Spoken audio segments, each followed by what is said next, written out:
الحمد لله وكفى والصلاة والسلام على عباده الذين اصطفى خصوصا على أفضلهم وخاتم النبيين محمد الأمين وعلى آله وصحبه أجمعين وبعد.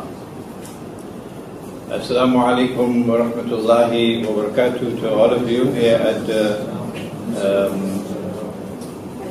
Kaisa Darus Salam in Damansara in Kuala Lumpur in Malaysia.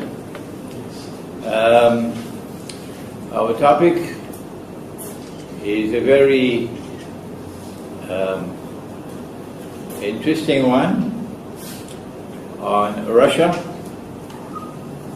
NATO, the North Atlantic Treaty Organization, Syria, and the Malhama in Akhir Zaman. So you need politics,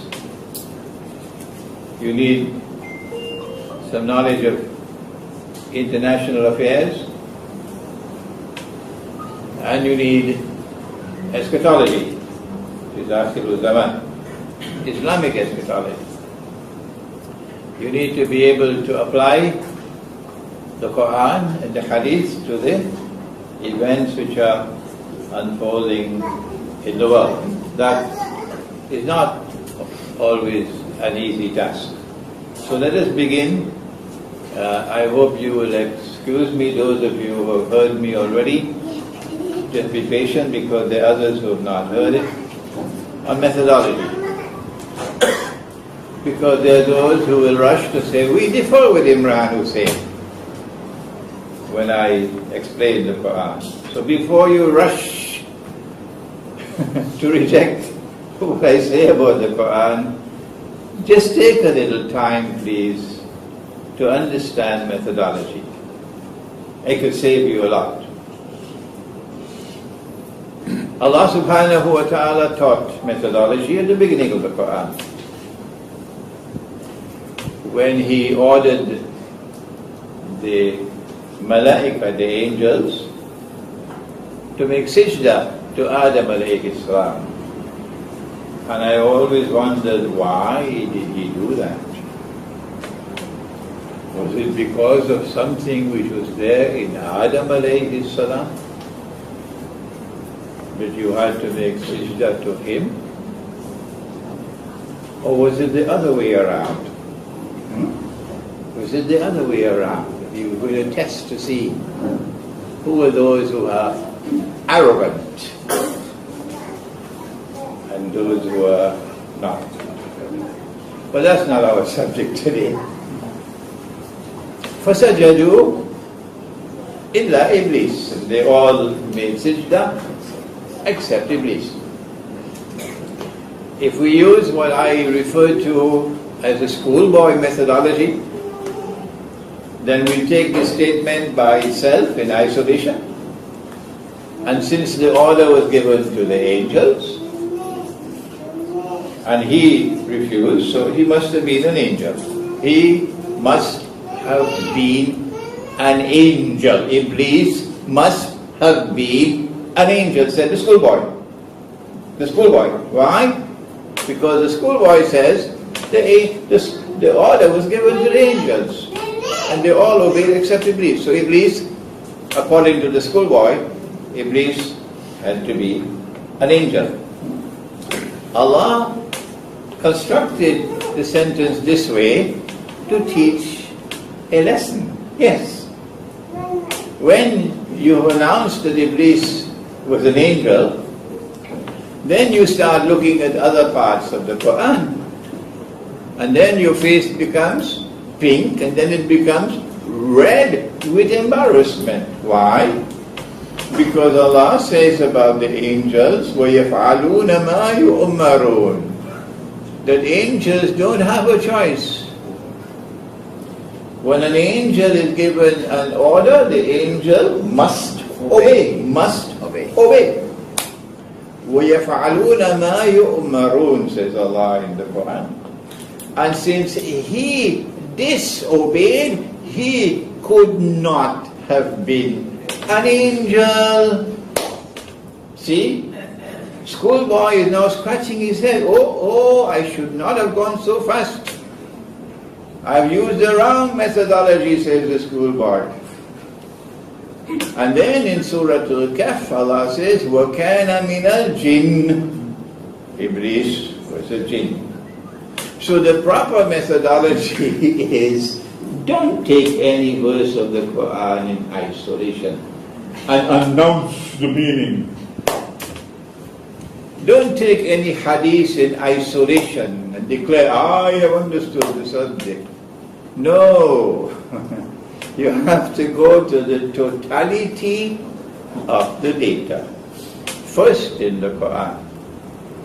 And when you have done that, then you are able to understand better what Allah is saying in the Quran, having begun with this lesson in methodology. Now, does the Quran speak about Russia? Is there any reference in the Quran to Russia?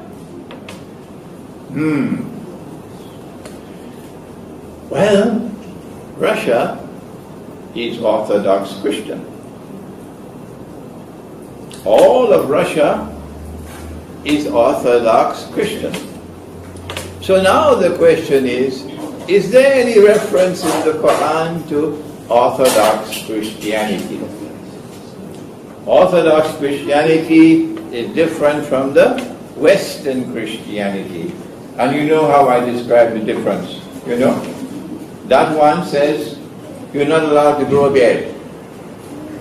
That one. They cut off the beard. But one man is allowed to keep his beard, and he's a big beard, white beard, and this fellow has hijacked Christmas. Now, Jesus, Nabi Isa alayhi salam, he has no role in Christmas anymore. And this fellow with a big white beard, he comes once a year on a reindeer. Name is Santa Claus. That's Western Christianity. And they celebrate Christmas on December 25th because they follow the Gregorian calendar. But this side doesn't have Santa Claus. And when you go to Russia, you'll see the beards. And when you go to Belgrade, as I was in Belgrade 2 weeks ago, you see the beards. And this side follows the Julian calendar, so their Christmas is in January. That's one of the easiest ways to distinguish the two. So Russia is Orthodox Christianity. Is there any reference in the Quran to Orthodox Christians? You'll be surprised. And now we come to the serious part of the lecture, so you have to put on your thinking caps now. Allah subhanahu wa ta'ala makes a very, very, very important statement in the Quran. In Surah Al-Ma'idah. And I'm conscious that I'm not speaking only to this audience here, but I'm speaking to a lot of critics of mine on the internet around the world. So would they also listen carefully? It is in Surah Al-Ma'idah, and he says, بَعَدْ أَعُوذُ بِاللَّهِ مِنَ الشَّيْطَانِ الرَّجِيمِ لَتَجِدَنَّ, which is fi'l mudariya, which means present and future. Present and future. You will most certainly find, emphasis, you will most certainly find, now and in the future, what will you find? Now and in the future. أشد الناس عداوة للذين آمنوا اليهود. That the Jews would be the most hostile of all people to those who have faith in this Quran. But then that did happen in the time of the Prophet ﷺ.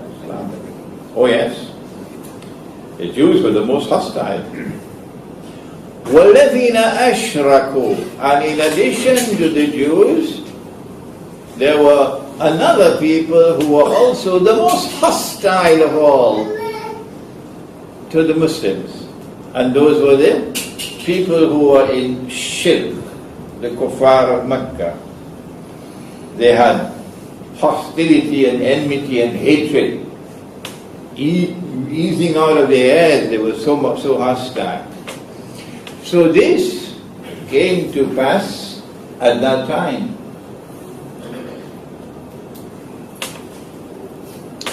The Quran goes on to say that at the same time, when this is taking place, the greatest hatred and enmity and hostility, these two people, at the same time you'll find something else. Now and in the future. What? وَلَتَجِدَنَّ. And you will most certainly find now and in the future أَقْرَبَهُمْ مَوَدَّةً لِلَّذِينَ آمَنُوا الَّذِينَ قَالُوا إِنَّا نَصَارَى. That you will most certainly find now and in the future that those who will be closest in love and affection for you Muslims would be a people who say, we are Christians. No, nothing happens in the Quran by accident. Allah did not say, He did not say that you will most certainly find those who will be closest in love and affection to you would be Christians. He didn't say that. What did He say? He said, you will most certainly find those who will be closest in love and affection for you would be a people who say, we are Christians. Notice the language. Be careful. Nothing happens in this Quran by accident. The manner in which this statement is made is very important. ذلك بأن منهم القسيسين والرهبان وأنهم لا يستكبرون. And the reason why you will find these people to be closest in love and affection for you at the time when they have the greatest hatred and hostility for you is because they have priests amongst them. Authentic priesthood. The institution of the priesthood has been preserved amongst them. And they have monasticism, the monastery and the monks. And the institution of monasticism has been Rahbaniyya, has been preserved amongst them. وَأَنَّهُمْ لَا يَسْتَكْبِرُونَ. And they are not an arrogant people. They are not an arrogant people. Arrogance? Oh yes, we have a story by which we can know what is arrogance. Because He said, I am not going to bow and make sajda. No, sir. So Allah asked him, why not?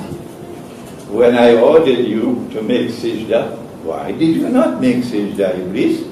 And his reply was, I was created superior.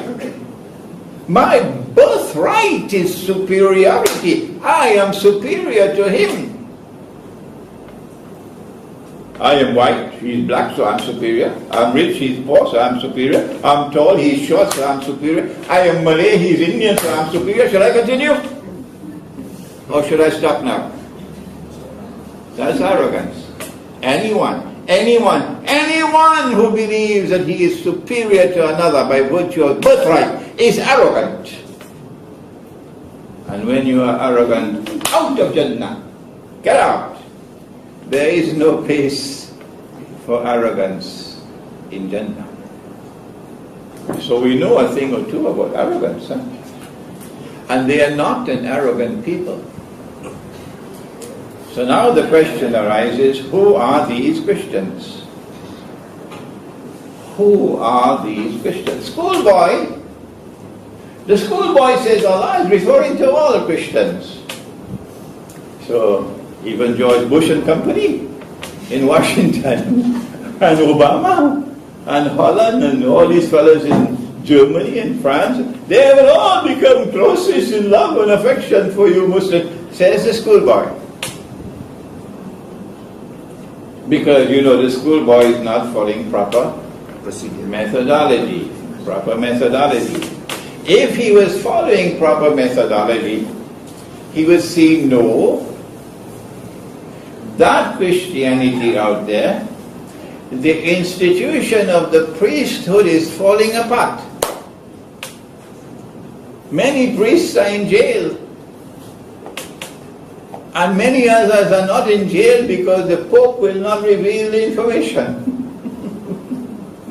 They make a deal. The institution of priesthood is losing its respect. People losing respect for the priests in the Western world. No. So many priests are pedophiles. And monasticism is no longer there, it's gone in the Western Christian world. The monastery is now, yes, McDonald's hamburgers and Pizza Hut. That's what the monastery, and a bingo hall. But on this side, the Orthodox Christian world, the institution of the priesthood has survived. The priest still has a status of high esteem and respect in the society. The priest still plays a significant role in the affairs of the society. And monasticism is still alive. The monasteries are held in great respect and very great love in that part of the world. Monasticism is still there. The schoolboy should have asked himself, can Allah be referring to these Christians as a people who are not arrogant? Western Christianity, which says of itself that we are a people who have been created by Allah, superior to the rest of the world. And we had to send our armies all over the world, including Malaya, and colonize the rest of the world in order to civilize them. Yeah. We had to civilize mankind. This is our mission in the world. This is arrogance. And we expect all of mankind to copy our way of life and become carbon copies of ourselves. So when we shave off the beard, then the sensible and intelligent and cultured and civilized thing for a Malay to do is shave off his beard, and a Pakistani to do is to shave off his beard, and an Arab to do is to shave off his beard, yeah? And when our women take off the head covering, the civilized thing to do is to take off your head covering. So it's banned in France. That's arrogance. Oh yes, that's arrogance. So Allah could not be speaking about the Western Christian and tell that to the schoolboy. But something more. This side of the world, the Orthodox Christian world, they never had an agenda of ruling the world. No. Never. They don't have their military bases all over the world, 600-700 military bases all over the world. They don't control every single naval port in the world. No. They don't have an agenda of ruling, establishing their political dominion and military dominion over all of mankind. No! The Orthodox Christians don't have that arrogance. But these do have it. But that's not all. When Allah said, you will most certainly find those who are closest in love and affection for you to be a people who say, we are Christians. What does it mean? Answer, These are a people who would proudly identify themselves as Christians. Proudly identify themselves as Christians. We are Christians. Their primary loyalty is to Christianity. That is the implication. Qalu inna Nasara. Who are those Christians today? Not Western Christianity, where you have been secularized. So your religion is now your private affair. As for when you go home and for Sunday morning in the church, the rest of the time, the state is in control. So we are Americans. We are French. We are Germans. Not we are Christians. So this is the way Allah is helping the schoolboy to recognize, to eliminate this part of the Christian world. That these are not the ones that Allah is speaking about. Then who are those who He is speaking about? This side of the Christian world looks very much to be the people Allah is referring to. Are you going to contradict the Quran because of blood-stained history for 600-700 years? Is that your methodology? That history can contradict the Quran? I think they got homework to do in Bosnia. They got homework to do in Albania, and in Kosovo, and in Macedonia, and in Montenegro, and in Serbia. You got homework to do. You cannot use history to contradict the Quran. The Quran is the word of Allah. It is the Quran which has to be used to interpret history. So now you can understand why the Ottoman Empire waged ceaseless wars of aggression and oppression, unjust wars on the Orthodox Christians for 500-600 years, to create a legacy of hatred and bitterness for Islam. If Imran Hosein was an Orthodox Christian living in that part of the world, I would hate Islam.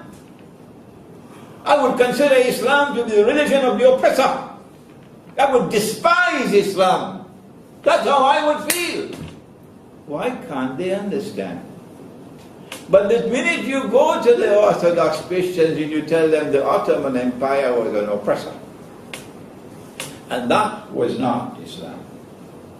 The Ottoman Empire was created by Dajjal, empowered by Gog and Magog, and used 500-600 years of bogus jihad to try to sabotage what Allah had ordained in the Quran.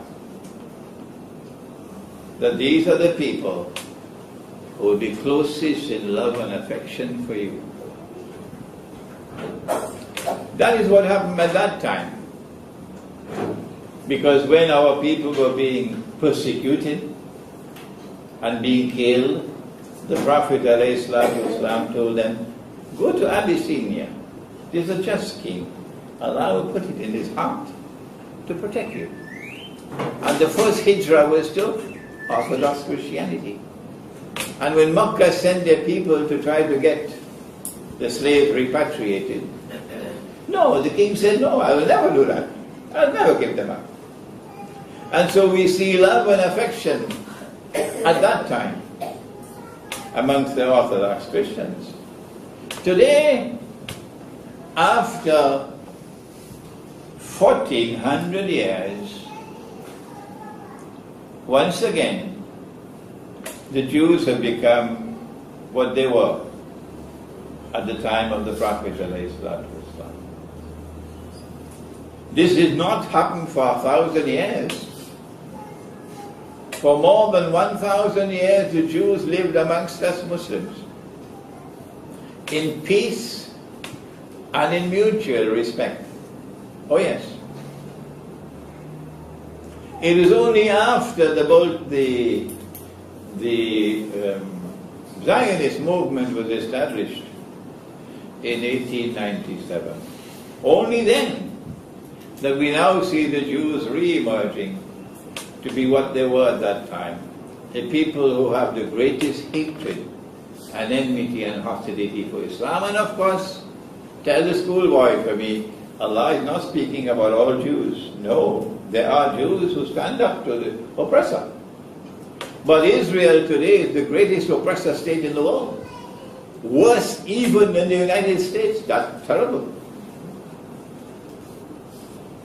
And at the same time that Israel and the Jews have become the greatest oppressors, hatred and enmity for Islam at this time, so to another people who are built on shirk, they are also displaying the same hatred and enmity and hostility. Who are they? It is those who control power in modern Western civilization.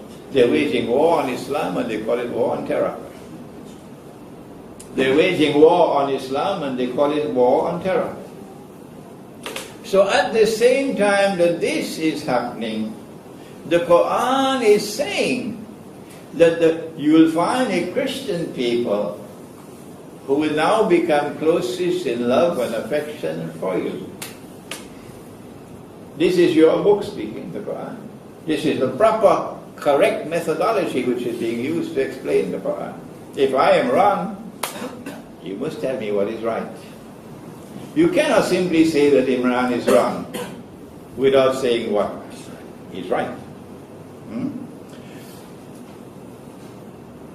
I went to Moscow 2 years ago, after the Ottoman Empire had waged endless wars, unjust wars, jihad against Russia. And the Tatar in Crimea were slave raiders, enslaving the Russians and selling them as slaves for hundreds of years. And the Russians hated Islam for that. And had I been a Russian, I would also hate Islam for that. But lo and behold, when I went to Russia 2 years ago, and they knew my profile, that I denounced the Ottoman Empire for what they did. I denounced their taking the Hagia Sophia Cathedral and converting it into a masjid. I said it was disgraceful, it was shameful, it was manifestly sinful. And the news reached Russia. And so many other things I said, and they were pleased. And when I reached there, I found them to be a people showing respect for me. And more than that, showing affection for me. And showing respect for Islam. This is what I found in Russia. And 3 weeks ago, I went to the capital city of the Balkans, which is Belgrade, Serbia. And there was hatred for Islam to such an extent because the Ottoman Empire ruled over Belgrade for 400 years. 400 years.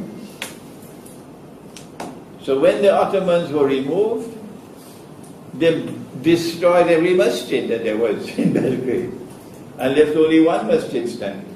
Up to now, there's only one masjid in Belgrade. All the rest are destroyed because of the hatred for Islam. But when they heard of my profile and what I said about the Ottoman Empire, what I said about Hagia Sophia, look at what happened when I arrived in Belgrade. About 3 weeks ago. I was invited by the Serbian Academy of Science and Arts, which is one of the very prestigious organizations in Belgrade. And they wanted me to speak on Islamic banking. But when they heard about my book on Islam and the future of the money, they changed the topic. They said, speak on this one. And I went there and there was a distinguished gathering. If I had known who these people were, I'd have got some cold feet. But I didn't know who they were. Afterwards I was told, this man is from the central bank. This one is a former foreign minister. This one is an ambassador and so on. And they received my lecture with not only friendship and esteem and respect, but they were learning from me. And then I was invited to the University of Belgrade. which is the most prestigious institution in Belgrade. You can't go to Belgrade University to lecture on religion. No, not in the secular society. And there was I, in a gown and a hat, lecturing on Islamic eschatology, and nobody came, no policeman came to remove me. When I arrived in the auditorium of the university, I found people standing in the hallway because there was no space inside. The auditorium was packed, no space. And when I entered the auditorium for the first time in my life, it happened. Never happened before. The whole auditorium erupted in prolonged and loud applause, welcoming me. How did it happen? Huh? The first time they're seeing me. They did that because they knew about me from the internet. And they liked what they heard. This was a man denouncing Ottoman oppression. This was music in the air. They were longing to hear this. And I spoke to them for an hour or more. When you go home, please go to YouTube and listen to the lecture. All right? There are powerful voices, powerful people in Belgrade who don't want me to succeed. Oh yeah? They want Serbia to be part of NATO. And so you will see in the middle of the lecture, you will see a clip where the camera focuses on the audience, and all the audience are talking to each other and showing each other their handphone and talking, nobody paying attention. And the impression is created, well, nobody's interested in the lecture. No. That clip was before I arrived. Before I arrived. And they took that and they put it into the middle of the lecture to give the bad impression, you see. I remained in Belgrade for 10 days, and not one instance of hatred for Islam. None. None. So you can see from both Russia and the Balkans, you can see that Orthodox Christianity is changing its view and turning towards more positive relationship with Islam. Russia is a part of that Orthodox Christian world. Not only is Russia a part of that Orthodox Christian world, but Russia is the leader. So is Russia is in the Quran? The answer indirectly, yes. Russia is the leader of the Orthodox Christian world, which the Quran is saying will become closest in love and affection for you Muslims at that time when the Jews are showing the greatest hatred, which is now. Is that all there is in the Quran? No, there's more. That part of the Christian world is known in the Quran as Rome. And there's a whole surah of the Quran called Surah Rum. And the word Rome occurs in the Quran once, at the beginning. Ghulifatir Rum. Rome has been defeated. Orthodox Christianity, which was the Byzantine Orthodox Christian Empire. But Allah says, وَهُمْ مِنْ بَعْدِ غَضَبِهِمْ سَيَغْلِبُونَ, that they will be successful shortly after this defeat. And on that day when they are successful, وَيَوْمَئِذٍ يَفْرَحُ الْمُؤْمِنُونَ, you Muslims are going to celebrate. When Rome is successful, you Muslims are going to celebrate. So the Quran establishes a positive relationship between Muslims and Rome. Are you going to turn to 600 years of bloody history in the Balkans to contradict the Quran? Be careful. These words are not meant for Damansara, they're meant for Bosnia and Albania and Kosovo and Macedonia and Montenegro. You cannot take 600-700 years of bloody history to try to contradict the Quran. Your primary loyalty is to the Quran. Your primary guidance comes from the Quran. So use the Quran to seek to understand history. Don't try to contradict the Quran. So the Quran has established a positive relationship between Muslims and Orthodox Christians. Is that all the days in the Quran? No, there's more. There's more. The Jews responded and said, when the pagan Arabs sent a delegation to ask them, how can we tell whether this man, sallallahu alayhi wa sallam, is indeed a prophet, as he said he's a prophet?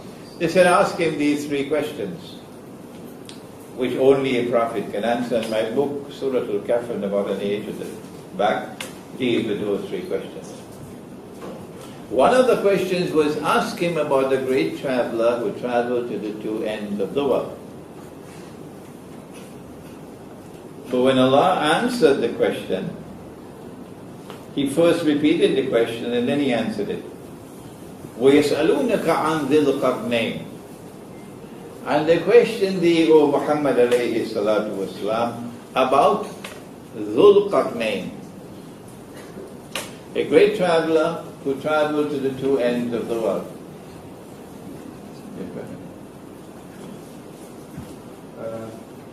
Sorry. The car plate number WEX 8982 belongs to any one of you, and DBX 148. Please move your car to the other side.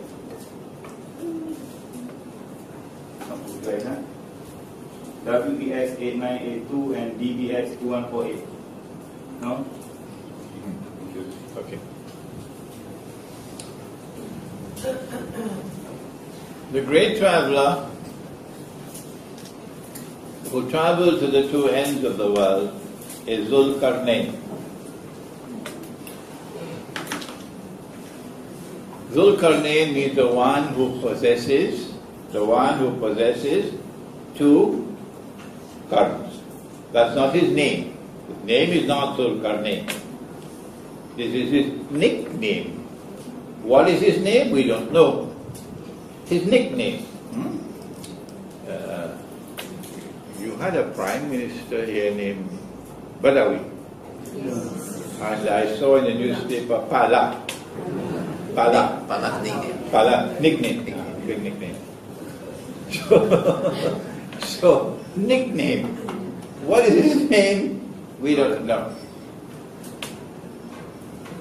But he's one who possesses two qarns. Qarn can mean horn, and qarn can mean age. But every time Allah uses the word qarn in the Quran, He always uses it to mean age, and He's never used it to mean horn. So clearly, we are on good foundation when we say Dhul Qarnayn will be someone who impacts on two ages. Two ages. And then Allah describes the first journey to the setting of the sun and the second journey to the rising of the sun. But He doesn't stop there. No. The Jews wanted to know whether He knew about the third journey. That's the question. And Allah answered. The third journey took Him to Gog and Magog, which is a big sign of Akhir Zaman. Only a prophet would know about Gog and Magog. So the first age, when Dhul Qarnayn traveled to the setting of the sun, refers to a period of time before Gog and Magog were released into the world. And the second age refers to a time after Gog and Magog are released into the world. Two ages. Someone, we don't know his name, we do not know his name. Someone who is endowed by Allah with power. That much we know. And secondly, his power rests on the foundations of faith. Schoolboy was said the only one who has faith is a Muslim. So those who came before Islam don't have faith. No, schoolboy, keep quiet. The story of Zulkarnain is from that time before Gog and Magog are released into the world. Okay?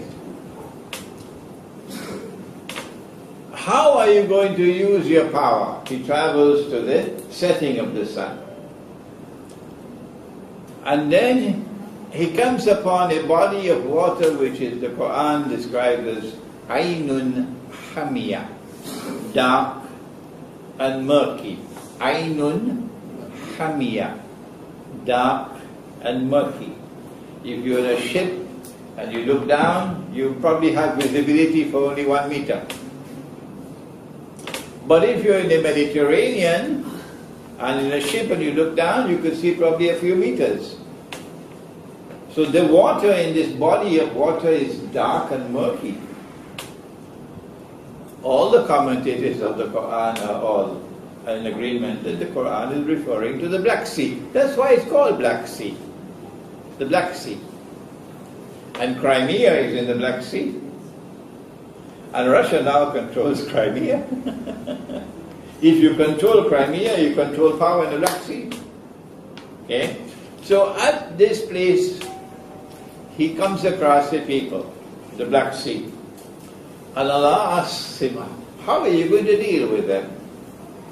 When power rests on the foundations of faith, how will power be used?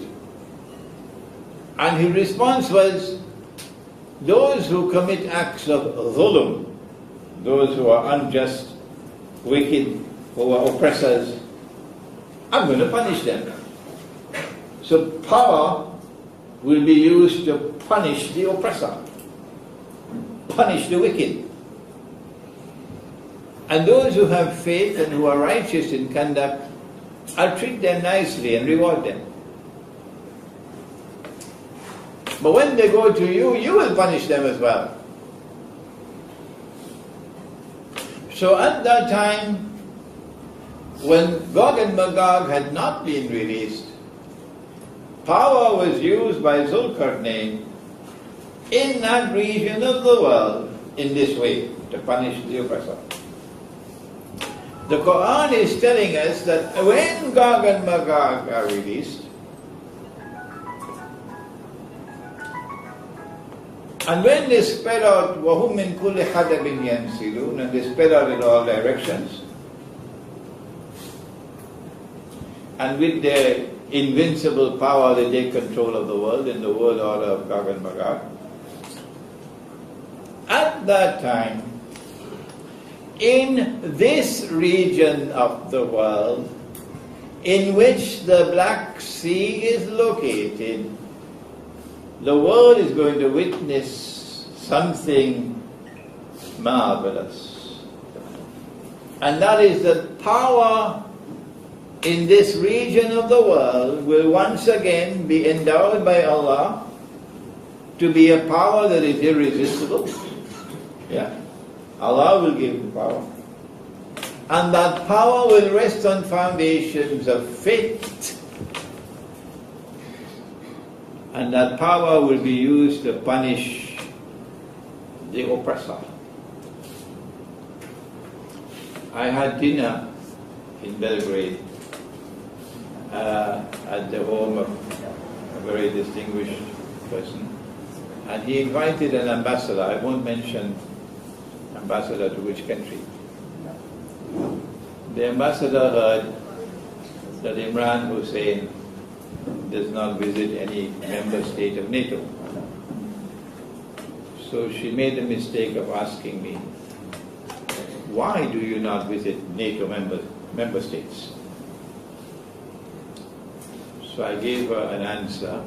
Maybe she might listen to this lecture and confirm that I'm speaking the truth.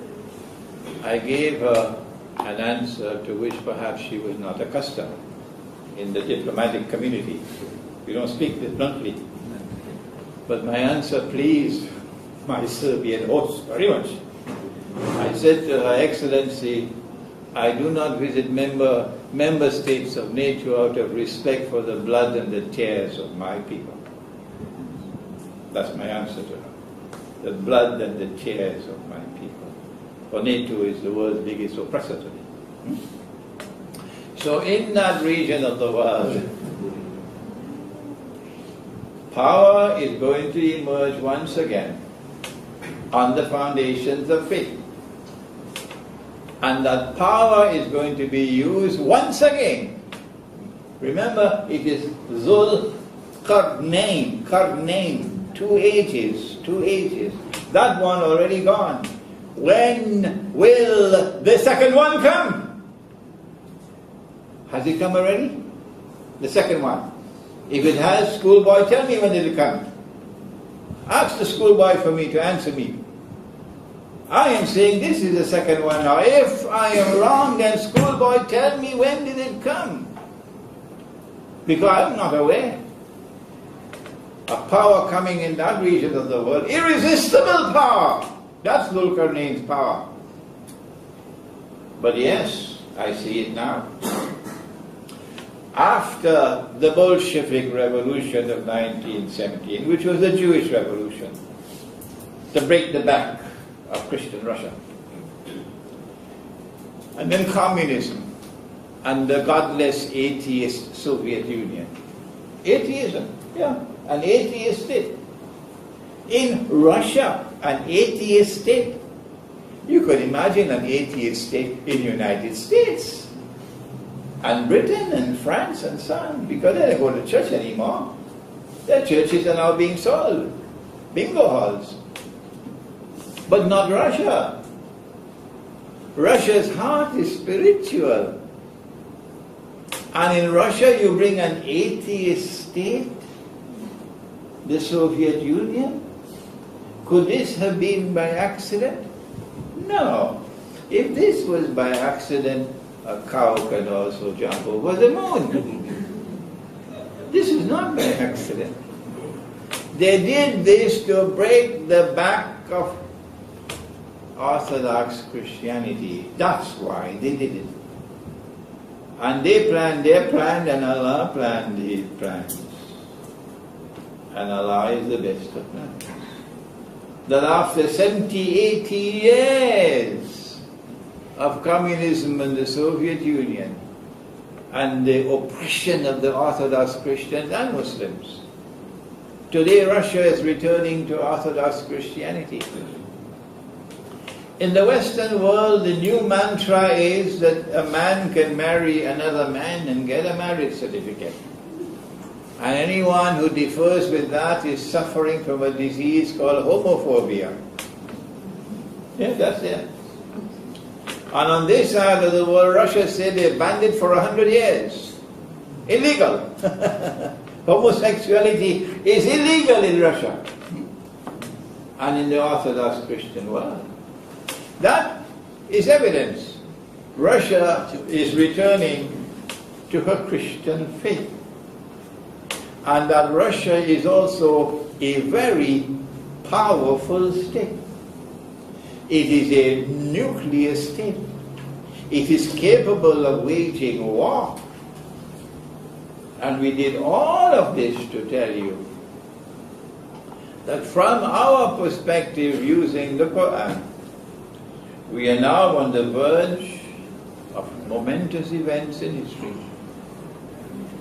when power is going to be used one more time in the region of the Black Sea, in which Crimea is located, to teach the oppressor a lesson that he will never forget, to punish the oppressor, and to reward those who have faith and who are righteous in conduct. They want to wage war on Russia. And Russia is saying, we're not afraid of you. No, we're not afraid of you. And Russia has warned, don't mess with nuclear Russia, says Putin. Don't mess with nuclear Russia. If you want war, you get war.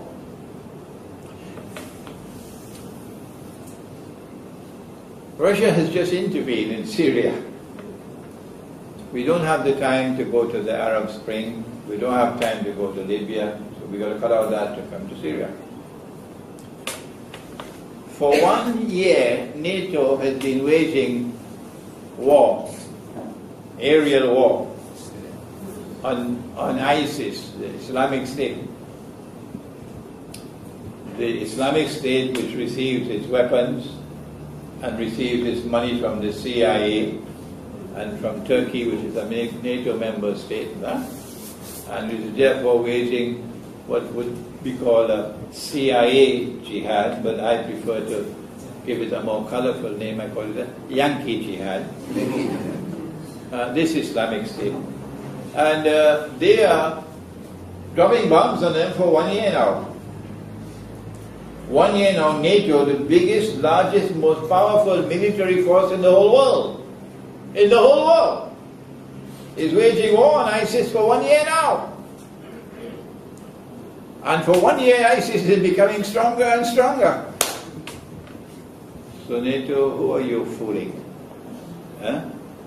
Do you take us to be donkeys? So Putin waited for 1 year. And then he did two things. He got an official request from the Syrian government for assistance. The government of Syria is calling on us for assistance. And he went to the Russian parliament, and the Russian parliament gave him authority to respond and accept and to intervene. They didn't do that. Britain didn't do that. France didn't do that. And so Russia entered through the front door. They entered through the back door. And the Russian Air Force has been waging strikes for 3 weeks now. And in 3 weeks, Russia has already achieved more than NATO could have achieved in 1 year. So who are you fooling? Who are you fooling? They cannot allow Russia to destroy ISIS. No. Number one, because ISIS is their baby. They created ISIS. And they have plans for ISIS. They want to send Saudi Arabia into the garbage bin, and they want ISIS to take over from Saudi Arabia. So ISIS must park itself in Mecca and Medina with a new Khilafat, you know, the Yankee Khilafat. And ISIS must control the Hajj and so on. And all the donkeys in the world of Islam will accept that. All the donkeys in the world of Islam will accept that. That is Islam. Let me repeat it, so you won't be in any doubt about me. All the donkeys in the world of Islam, that's what I said, the donkeys in the world of Islam will accept that. But not those who have eyes and can see, and who have ears and can hear, who have some understanding. We're not fools. It's a Yankee jihad. They cannot allow Russia to destroy ISIS. That's their baby. Secondly, it will be too great an embarrassment for them that Russia, who they're trying to isolate and make Russia look like the devil, Russia is able to come on the stage of the world and achieve a spectacular victory in the full daylight of history and make NATO look like a bunch of fools. They can't allow that to happen. So then what will they have to do? Answer? They'll have to respond, whether they like it or whether they don't. They'll have to up the ante. They'll have to escalate the conflict. They'll have to find some excuse to intervene militarily to respond to the Russian intervention. And when they up the ante, Russia will come back and up the ante again. Because Russia is saying, we're not afraid of you. So where is this going to lead to? Answer? The Prophet ﷺ spoke about the Malhama. And he identified where the Malhama will take place. In that region of the world between Damascus and Turkey. That's where it's going to take place. And that's where the parties are already in place. I don't think Russia wants nuclear war. I don't think the American armed forces want nuclear war. No. America much prefers to wage war in Libya, because you can wage war in Libya and go home and have dinner. But not Russia. Nuclear war means that they will use every single nuclear weapon that they have. It will be all-out war to the finish. And nuclear weapons don't destroy so many buildings as they destroy people. So there's going to be a war in which most of those who are fighting will be killed. You think the American armed forces want such a war? How many will be killed in this war that's coming? Has our Prophet spoken about it? Yes, he has. Tell the schoolboy for me. The Prophet has spoken about a war in which 99 out of every 100 will be killed. It's there in Sahih Bukhari. And if you go to YouTube and look at my lectures on Islam, the petrodollar and Russia's tryst with destiny, you'll see my analysis of that hadith. 99 out of every 100 will be killed. Can't be conventional warfare. No. Conventional warfare don't kill so many people. But nuclear weapons do. Nuclear weapon kills people. Yeah. So it looks very much as though it has to be a nuclear war in order for 99 out of every 100 to be killed. If you say to me that there are no nuclear weapons in the world, by all means you can keep on offering your viewpoint and try to get mankind to accept your viewpoint. But don't try to silence me. That's not fair. I don't stop you from giving your viewpoint. Why should you stop me ramming your views down my throat? No.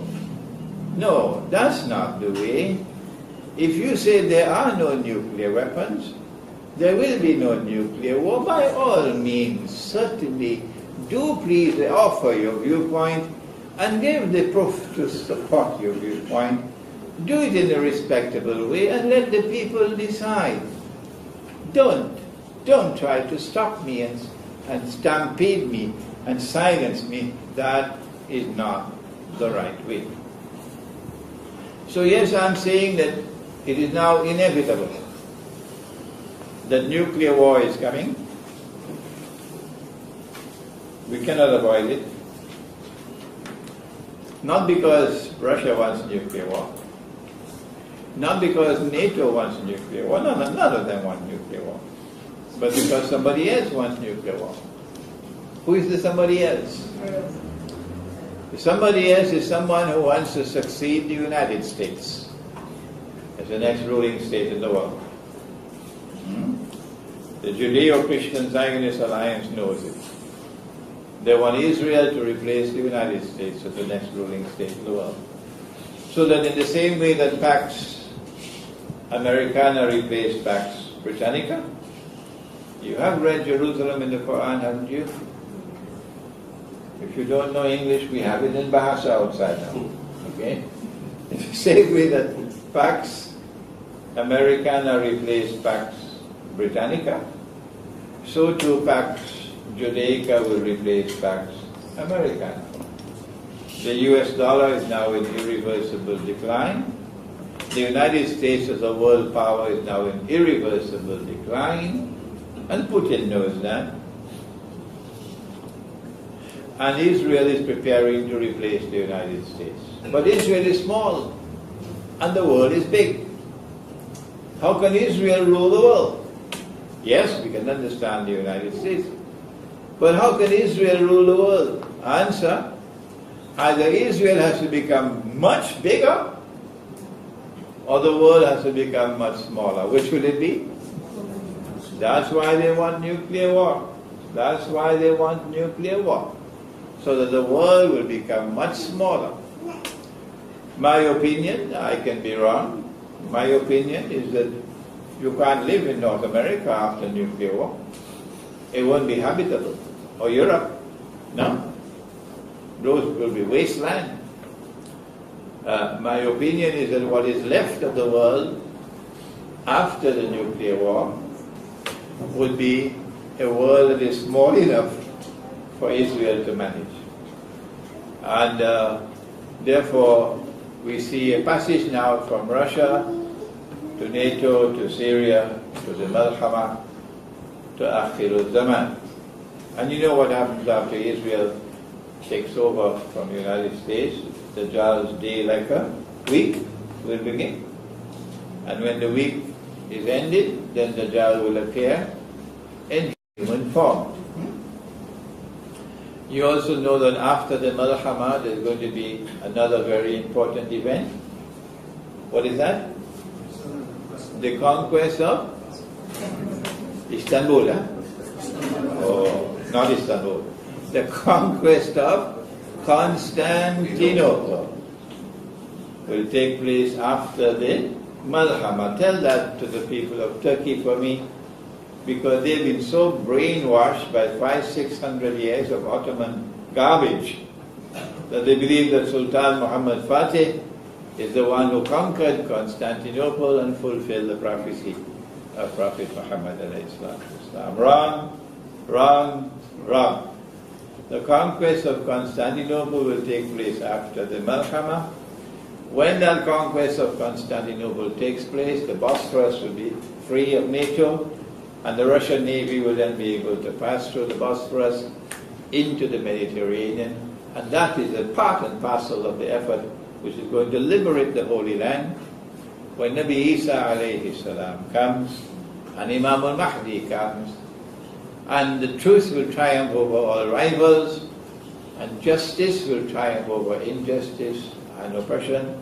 And with that, I thank you for your kind attention. ربنا تقبل منا إنك أنت السميع العليم وتب علينا يا مولانا إنك أنت التواب الرحيم برحمتك يا أرحم الراحمين آمين.